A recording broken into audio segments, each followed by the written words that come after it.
Bonjour à tous, donc aujourd'hui nous allons poursuivre notre étude sur la place de l'enfant de Dieu. Aujourd'hui nous allons voir une autre désignation qui est maintenant l'Église, l'épouse de Christ. Donc sur la diapo vous pouvez lire le verset 11-2. En effet, je suis jaloux de vous, de la jalousie de Dieu, parce que je vous ai fiancé à un seul époux pour vous présenter à Christ comme une vierge pure.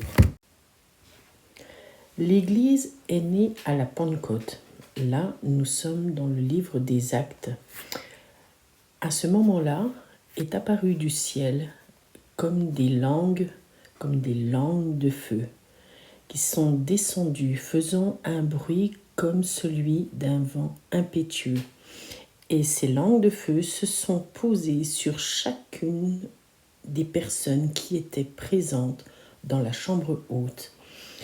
Bien évidemment, ces langues de feu représentent le Saint-Esprit lui-même qui est descendu à l'intérieur des personnes et qui a bouleversé la vie de chacune des personnes, transformant tout leur être. Ils n'ont pas juste reçu des langues de feu. Déjà, c'était complètement impressionnant parce que ça descendait du ciel, c'était comme du feu, ça faisait un bruit. Et là, je dirais, en dehors de tout cela, elles sont venues se déposer. Et là, elles ont transformé la personne. Et c'est ce qui est le plus important, c'est que l'Église est née à ce moment-là. Toutes les personnes, les apôtres et ceux qui accompagnaient les apôtres, ont reçu ces langues de feu. Petite parenthèse, Marie, maman de Jésus, était présente aussi avec les deux autres Maries. L'Église a pour fondement les apôtres et les prophètes.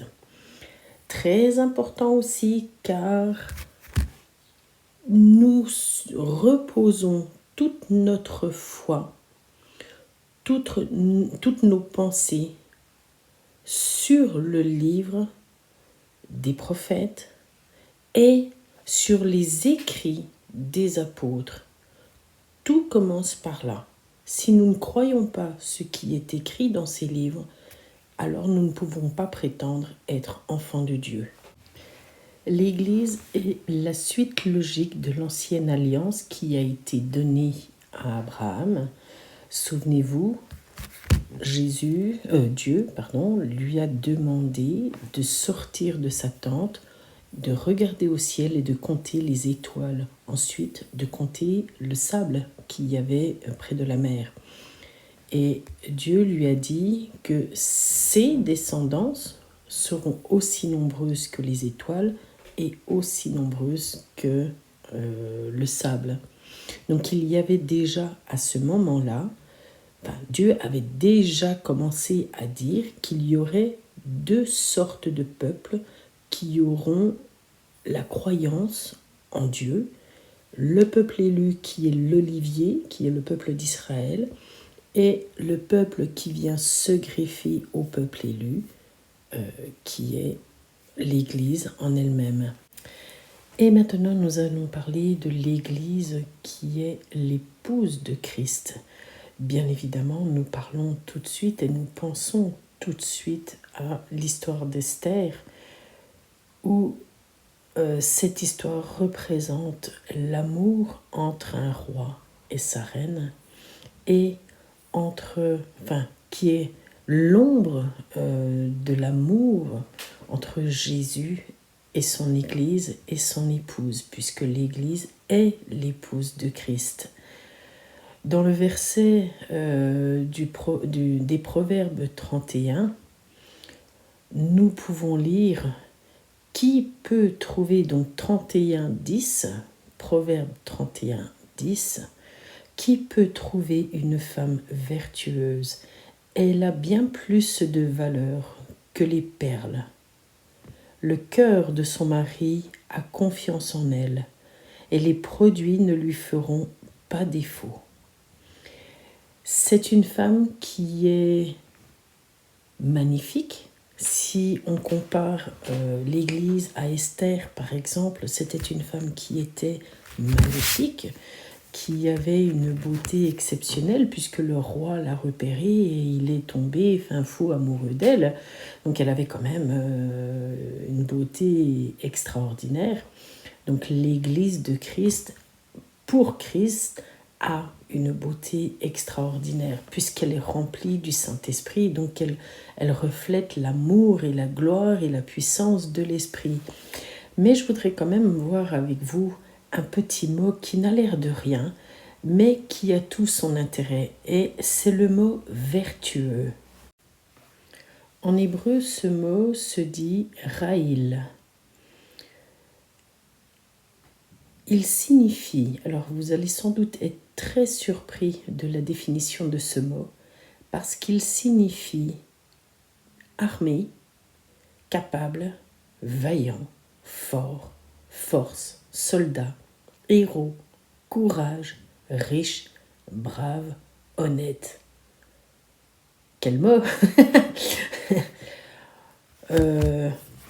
En fait, la parole décrit la femme comme quelqu'un qui a une force incomparable, qui est armé. Nous savons quelles sont les armes spirituelles que Dieu a données à son Église dans Éphésiens 6, vous pouvez le lire. Cette femme est courageuse. Elle est toujours, elle se tient toujours à la brèche. Le matin, elle se lève, elle prie. Le soir, elle se couche, elle prie. On peut dire, et j'ai toujours pour habitude de dire, que la femme, c'est la parenthèse de l'homme. La parenthèse de la famille. C'est elle qui se lève très tôt le matin pour prier et remettre son mari entre les mains de Dieu et sa famille et sa tante spirituelle. Et c'est elle qui se couche très tard le soir. Quand tout le monde est enfin au lit, elle se couche et elle remercie l'Éternel. Et elle dit bonne nuit à l'Éternel, merci de tout ce que tu as donné à mon mari, à mes enfants et à ma tante spirituelle. C'est vraiment une femme qui n'arrête jamais. Elle est toujours au travail. Et si vous lisez le Proverbe 31 à partir du verset 10, vous allez vous rendre compte qu'en fait, c'est une femme qui est toujours en action. Elle a tout le temps quelque chose à faire. Et ce qui est le plus important dans ce mot épouse, femme mariée, femme vertueuse, épouse vertueuse, c'est qu'en réalité, on ne parle pas forcément que de l'épouse terrestre avec un époux terrestre, mais on parle d'une épouse céleste avec un époux céleste qui est Jésus-Christ. Je vais arrêter là cet enseignement. Je voulais surtout mettre l'accent sur l'épouse, sur l'Église. Nous verrons la suite la prochaine fois. Il nous reste encore 4 désignations à voir. Et bien voilà, nous verrons ensemble la suite. Voilà, je vous dis à très bientôt. Je vous fais de très très gros bisous. Et je vous dis que le Seigneur vous bénisse abondamment.